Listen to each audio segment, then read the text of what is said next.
నమస్తే, welcome to టీజీ5 news. నేను శ్రీకాంత్. దేశవ్యాప్తంగా గణపతి నవరాత్రి ఉత్సవాలు అంగరంగ వైభవంగా జరుగుతున్నాయి. ఇంటిలోనే కాకుండా వీధి వీధిన ఎంతో భక్తి శ్రద్ధలతో గణనాథుడు పూజలు అందుకుంటున్నాడు.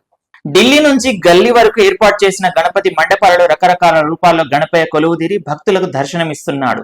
రకరకాల వినాయక విగ్రహాలు ప్రస్తుతం సోషల్ మీడియాలో వైరల్ అవుతున్నాయి. యాపిల్ పండ్లతో చేసిన పెద్ద వినాయక విగ్రహం, ఆపరేషన్ సింధూర్ నేపథ్య గణపతి, ఇలా అనేక రకాల విగ్రహాలకు సంబంధించిన వీడియోలు నెట్టింట చక్కర్లు కొడుతున్నాయి. హైదరాబాద్ చంపాపేటలోని ఐఎస్ సదన్ డివిజన్ బీజేపీ ఆధ్వర్యంలో ఏర్పాటు చేసిన గణేష్ మండపాన్ని కేంద్ర మంత్రి కిషన్ రెడ్డి సందర్శించారు. గణనాథుని ప్రత్యేక పూజలు నిర్వహించి కిషన్ రెడ్డికి స్థానిక బీజేపీ నాయకులు స్వాగతం పలికారు.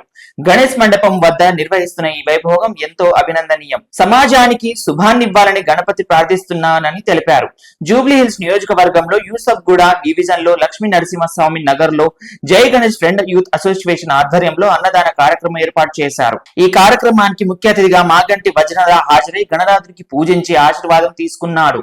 రంగారెడ్డి జిల్లా ఇబ్రాహీంపట్నం మున్సిపాలిటీ పరిధిలోని జూనియర్ ఫ్రెండ్స్ ఆధ్వర్యంలో అరుదైన గణనాథుడిని ప్రతిష్ఠించారు.